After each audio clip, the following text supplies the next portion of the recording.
Анан мен кичине таң калдым. Эмне үчүн жогорку кеңеш ушундай тапшырманы элге жайылтып берди? Эчтеке жараган жок. Музыкасы да жараган жок, тексти да жараган жок.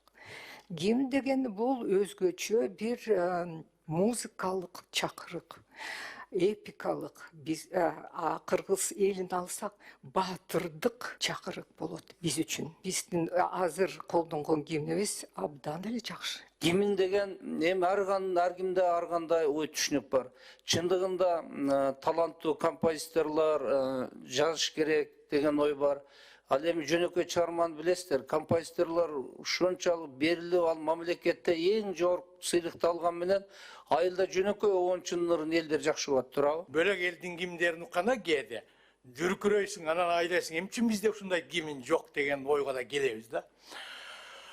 Эми мурдакы гимн ал өзүнө кызмат кыла турган мезгил бар болуп, кызмат кыла турган мезгилде эле жаралган, кызматын кылды. Бирок бүгүнкү күндө биздин мамлекет, коом бөлөк деңгээлде азыр. Кыргыз Республикасынын мамлекет гимнин текстинин жана музыкасынын сунушталган 3 долбоорун четке кагуу Кыргыз Республикасынын жогорку кеңешине сунушталсын.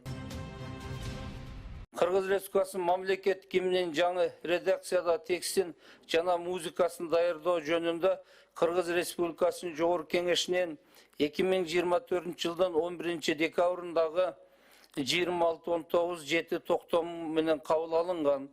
Аталган токтомду аткаруу максатында Кыргыз Республикасынын министрлер кабинетинен 2025 жылдын 4 февралындагы 58 буйругу менен Кыргыз Республикасынын мамлекет гимнин текстинен жана музыкасынын жаңы редакциясын мыкты долбоорун тандоо боюнча ведомстволор аралык комиссия түзүлгөн.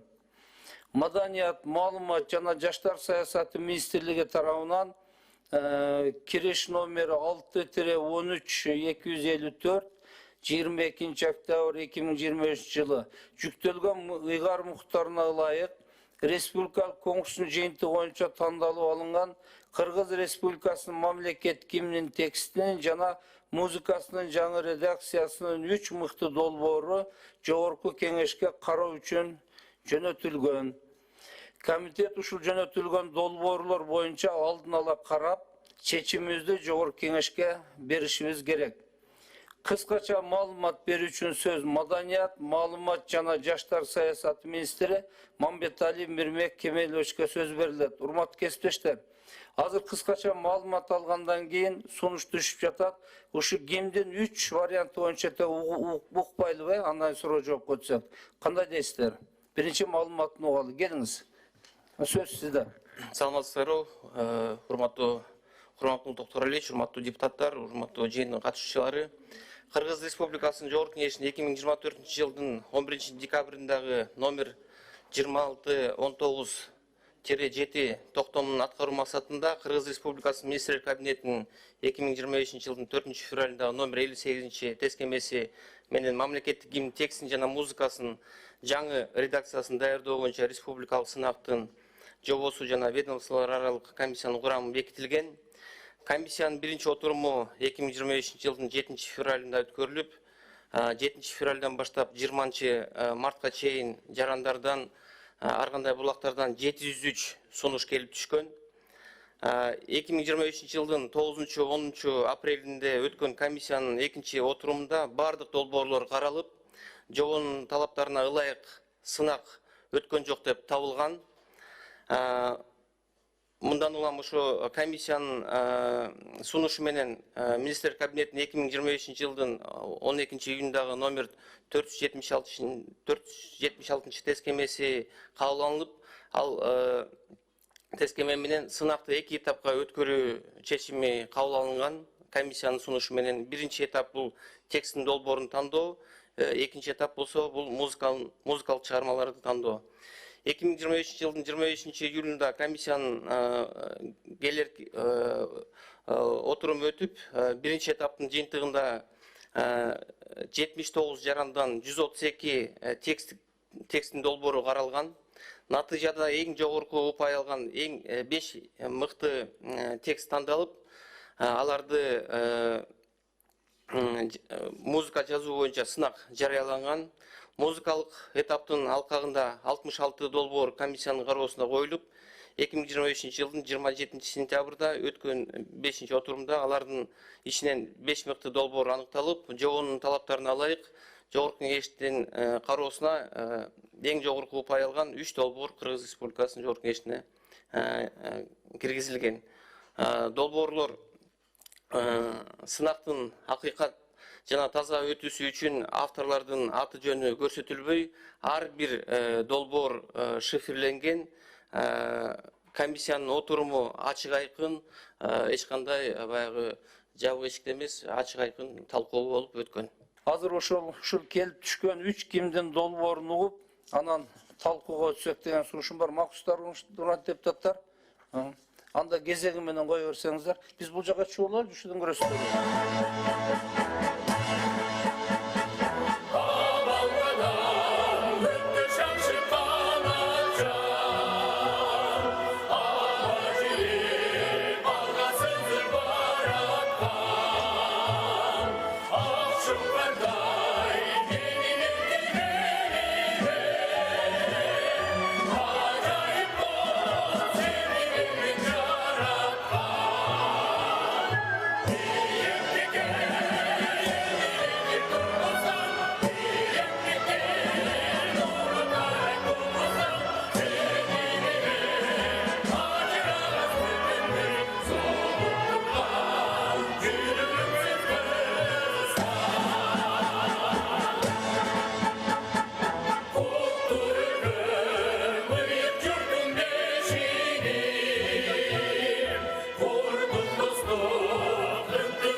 Рахмат. Үчөтөң угулду да, уктуңуздар да.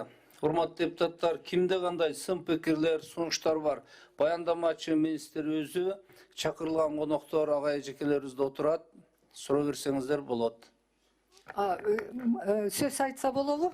Мага сөз бергиле. Макул, сиз Чынар Темиркуловна. Чынар Темиркуловна. Чынар Темиркуловна Ооба. Үмүталиева сөз берилет. Саламатсыздар, урматтуу депутаттар, төрага, жыйындын катышуучулары. Эми бул тапшырманы биз аткардык. Гимн деген бул өзгөчө бир чоң, бийик, туткан, абдан жооптуу тапшырма болду. Эми мен айтар элем, кичине бир өзүмдүн пикиримди айтып коеюн. Гимнди тажрыйбалуу профессионал адистер, композиторлор жазат. Ар бир ушу чеберчилик бийик композиторлордун да колунан келбеген нерсе. Мисалы, Россияда Российская империя дейбиз. Ошо империяда кандай гана композиторлор жок. Ошолордун колунан да келбеген нерсе болду. Мына Александровдун гимнин колдонуп атышат, музыкасын. Текстин өзгөртүп. Анан мен кичине таң калдым. Эмне үчүн жогорку кеңеш ушундай тапшырманы элге жайылтып берди. Демек, эл билсин деген сөз да, элде катышсын деген сөз. Анан баарысын уктук.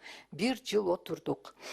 Эми ошо эл абдан эле көңүл менен катышты. Бирок эчтеке жараган жок. Музыкасы да жараган жок, тексти да жараган жок. Гимн деген бул өзгөчө бир бийик чакырык, музыкалык чакырык, эпикалык. Биз кыргыз элин алсак, баатырдык чакырык болот биз үчүн. Эми ошону жазган биздин белгилүү Насыр Давлесов, Калый Молдобасановдор жазып бизге тартуулаган. Ушул биздин азыр колдонгон гимнибиз абдан эле жакшы. Абдан сонун тексти да, обону да бул композиторлор Москвадан окуп, дүйнөлүк музыка искусствосун эрежелерин билип, ошо колдонуп билген чоң адистер болчу. Анан мына биз 3 үлгүнү биз тартууладык, анткени башкалар болсо такыр эле жакындаган да жок. Жөн эле бир жеңил ырлар болду. Ошол 3 үлгүлөрдөн эң жакшысы Мураделидин обону болду. Аны качан жазылган? 40-50 жылдарда. Кайта эле ошо бизге жагымдуу болуп атат. Бирок темпи жарабайт. Темп мындай бир салмактуу болуш керек. Маршка жакындаган. Башка биринчи, экинчи үлгү такыр эле жарабайт. Бул массалык патриоттук хор үчүн жазылган ыр. Менин пикирим ушул. Балким мен өзүмдүн жеке пикиримди айтам. Рахмат, пикириңизге ыраазычылык. Да кимде сөз бар? Сунуш депутаттар. Дегенде депутаттар ойлорун айтсын, биз буга катыштан айнанып ошого жарашып Сөз Мусаев, Сыртбай. Жок, мен мындай айтып атам да, дегенде бу урматтуу биздин депутаттар ушуну укса, биз муну менен 1 жылдан бери жашадык да. Анан ушулардын сөзүнө жараша 2 жолу 3 жолу шийлеп отурбай, ана бул кишилерден ой пикир чыкса, ошого жараша ушуну караган кишилер жооп беришет деген ойдомун да азыр. Азыр депутаттардын сөзүн уксак деген ойдомун. Депутаттар кичине ойлонуп турат окшойт. Мен айтайын анда Сыртбайга. Анда мен сөз сүйлөп мен бар депутат катары, комитеттин төрагасы катары барыңыздарды сыйлайм. Көпчүлүгүңүздөрдү тааныйбыз. Ушул музыка чөйрөсүндө, тил багытында мамлекетке эбегейсиз эмгек сүрүп келатасыздар. Багыңыздарды билебиз. Эми бизге вазифа жүктөлгөн экен, эл өкүлдөрү муну таңдап добуш беришибиз керек да. Мына азыр 3 вариантын тең музыкасындагы, сөзүндагы буга чейин да кайтарап комитетте биз көп уктук депутаттар болуп, өзүбүз ой пикирибизди мындай салмактап таразаладык, салыштырдык. Гимн деген эми ар кимде ар кандай ой түшүнүк бар. Чындыгында таланттуу композиторлор жазыш керек деген ой бар. Ал эми жөнөкөй чыгарманы билесиздер, композиторлор ушунчалык берилип, ал мамлекетте эң жогорку сыйлыкты алган менен айылда жөнөкөй обончунун элдер жакшы болот, туурабы? Эми бул ар бир кесип өзүнчө, гимн бул өзүнчө мамиле болуш керек. Менин өзүмдүн көз карашымда азыркы аткарылып аткан биздин мамлекеттин кабыл алынган гимне музыкасы да, сөзү дагы жетишпей атат. Мында чийкирээк болуп атат да. Демек, bizde бүгүнкү күндө буну таңдаганга негиз жок деп ойлойм. Ошол гимнден onu дагы, музыкасы дагы, сөзү да артыкчылык кылса, биз менимче кабыл алышыбыз керек. Бул менин жеке пикирим, комитеттин чечимдин долбоору да ушундай. Азыр биздин кесиптештер өздөрүнүн ой пикирин айтат. Эми сизге суроом. Ушу жазган 1 жыл иштедиңиздер. Ушул 3 долбоордун бирөө жок дегенде сизге жагабы өзүңүзгө? Рахмат. Ең алды биздин жаңы шайланып келген депутаттарды сиз баш болуп, сиз менен канча жылдан бери чогуу жакын билишебиз. Бардыңыздарды ушул депутат болуп, элге кызмат кылалы деген ниетте келишиңиздер менен мен чын жүрөктөн куттуктайм. Анткени сиздер элдин өкүлү катары элдин камын көрүп атасыздар. Мына бүгүнкү эле бир законго байланыштуу маселеде көрдүк, күйүп пышып атканыңыздарды. Ушундай ишиңиздер ийгиликтүү болсун, элиңиздерге кызмат кыла бериңиздер. Эми мына биздин Чынай эжеке туура айтты, музыка таануучу гимн бөлөк чыгармаларга караганда такыр башка болуш керек. Бул дух бериш керек, элдин духун ойготуш керек. Эгерде ушул гимнди угуп атканда денең дүркүрөп туруш керек. Мен эки жакка көп чыккан киши катары бөлөк элдин гимндерин укканда кээде дүркүрөйсүң, анан айлайсың, эмче бизде ушундай гимн жок деген ойго да келебиз да. Эми мурдакы гимн ал өзүнүн жолу бар, өзүнүн учуру болду, ал өзүнө кызмат кыла турган мезгил бар болду, кызмат кыла турган мезгилде эле жаралган, кызматын кылды. Бирок бүгүнкү күндө биздин мамлекет, коом бөлөк деңгээлде азыр. Бет алган жагы бийик. Бет алган жагы бийик. Ошон үчүн ошого жараша биздин гимнибиз туруш керек. Гимнди гимн кылып турган анын музыкасы, марштык мүнөздө болобу, башка мүнөздө болобу, ошол музыканы укканда бөлөк элдин гимндеринин сөзүн түшүнбөй туруп, музыкасын угуп денебиз дүркүрөйт да. Биздин гимн дагы ошондой деңгээлге чыгыш керек. Эми сөздү кыскартып айтканда, биз көп текстти жактырган жокпуз. Мен кээде ойлоп койдум, мен эми өмүр бою 50 жылдан бери тилдин ысыгына күйүп, суугуна туңуп, кара казанда кайнап кеткан академик катары көп текст жаккан жок. Мен да сурадым жанында отурган, бизде акын калбай калганбы деген сөздү. Эмне бул кандай эмне? Мына мен жакшы көргөн акын бар, бирок ал гимн жазбайт. Мына эл акыны, мыкты акын. Бирок ушу гимн жазганга өзгөчө талант керек, өзгөчө дух керек. Гимн эмнекени түшүнгөн жүрөк керек, көөдөн керек, көкүрөк керек. Биз акыркы учурда бир автордун стилин байкайбыз. Гимндин текст экенин билебиз. Аты жөнүн укпасак деле, көрбөсөк деле текстинен. Бир 3 жырды бир автор жазганын көрдүк. Анан музыкаларды уктук.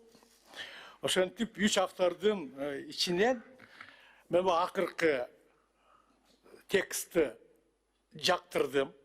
Көп эми мындай да, казанда болсо чөмүшкө чыгат да. Тандаганга мүмкүнчүлүк болот эгерде тексттер, жакшы жазылган тексттер көп болсо. Анан акыркы жүрөгүм сенсин Кыргызстан деген текстти жактырдык, бирок ошол жерде биз азаттык деген сөздү айтканбыз шакыры, алмаштырыш керек. Биз азаттык эчак колубузда турат.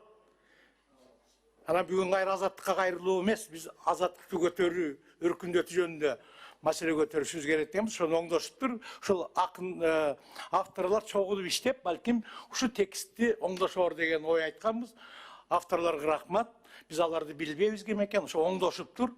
Бу текст өткөндөгө караганда дагы бүгүнкү күндө биздин жеке мындай жагып турат. Эгерде сиздер туура көрсөңүздөр ушул текст аябай жакшы, ак шумкар өңдү канатчан, асманда сызып бараткан эркиндик сүйгөн элиме деп ушул кетти да текст, оңдолгон текст. Рахмат, сизге 3-чү вариант жагат экен, ушунчу вариант. Үчүнчү вариант. Биздин депутаттар деле чыгармачылыкка жакын окшойт. Биз да ушинтип болуп аттык эле. Ушул 3 гимндин тегинде текстин бир адам жазган окшобойт деп, Аны сиз өзүңүз айттыңыз, рахмат. Азыр сунушай өзүнүн ой пикирин айтуу үчүн сөз депутат Азыгалиев Нурланбек Асанбековичке берилет. Чоң рахмат, урматтуу төрага, урматтуу кесиптештер, урматтуу чакырылгандар. Албетте, Кыргыз Республикасынын мамлекеттик гимни талкуусуну кылыш оңой эмес болуш керек. Анткени бул деген абдан бийик деңгээлдеги бир жоопкерчилик. Мен бүгүнкү күнгө чейин мынакей иштеп чыккан музыкасын салган композиторлорго, текстин жазган жазуучуларга терең ыраазычылык билдирем. Албетте алардын да бир жакшы бир аракет кылышты. Азыр эми Чынар Темиркуловна дагы айтып кетти, Сыртбай Жолдошев да айтып кетти. Бүгүн жогорку кеңешке ушу Кыргызстандын мен деген чыгандар, мен деген адамдар чакырылган, композиторлор, жазуучулар, ушу комиссиянын мүчөлөрү.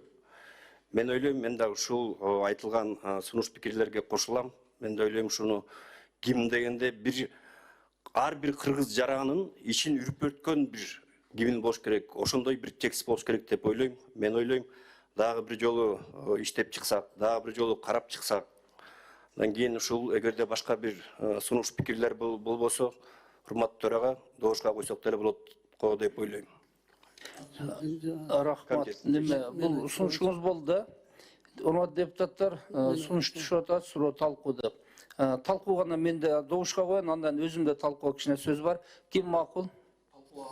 Жок, суроо талкууга тыюу салалы деп. Эми чек коелу деп. Сүйлөшпү? Анда сунушту добушка коем. Ким макул? Рахмат. Сунуш өттү, талкуу суроого чек коюлду. Урматтуу кесиптештер, мына өзүңүздөр дагы туура белгиледиңиздер. Академик агайыбыз дагы өз сөзүн ички мандай сырын айтып атат. Эми толук мындай купулуна толбогондугун билгизип атат да. Анан мен да айтат элем, сиздерге күч кубат берсин, дагы иштейсиздер, Кудай буйруса, дагы эмгектенип изилденесиздер. Биз бир мындай жүрөктү жылыта турган, ар кандай ой келбей, бир жакшы сезим кала турган гимнди жаратышыбыз керек, эгер муну өзгөртөбүз десек. Мына жакында чоң мамлекеттик саясий окуялар болуп өттү. Биздин гимн мамлекеттик иш-чарада каерде болбосун ойнолуш керек. 20 күндүк агитация учурунда мен көчөдө дагы, маданият үйлөрүндө, бардык жерлерде гимнди ойноттум. Гимнди коюп, көкүрөккө коюп, анан суроо жооп койсоң элдин катчуусу башкача болот экен. Гимни жок баштасаң, жолугушу да башкача болот экен. Ошондо да мен бир жолу түшүндүм, что гимн баалуу экенин, мамлекет үчүн ыйык экен. Ошондон урматтуу чакырылган коноктор, сиздер да туура түшүнөрсүз деп ойлойм. Мына Нурланбек Асанбекович эң туура айтып кетти. Эмгегиңиздер бааланат, дагы изденесиздер деген ойдомун. Урматтуу депутаттар, башка суроолор жок болсо мен комитеттин чечимин окуйм. Жогоруда комитет төмөнкү чечимге келди. Конкурстун жыйынтыгы боюнча комиссия тарабынан тандалып алынган Кыргыз Республикасынын мамлекет гимнинин текстинин жана музыкасынын сунушталган 3 долбоорун четке кагуу Кыргыз Республикасынын жогорку кеңешине сунушталсын. Чечимди добушка коем, добуш берип коюңуздар. Ким макул? Бир добуштан каршы жок. Рахмат, чечим кабыл алынды. Бүгүнкү жыйын ушуну менен аяктады.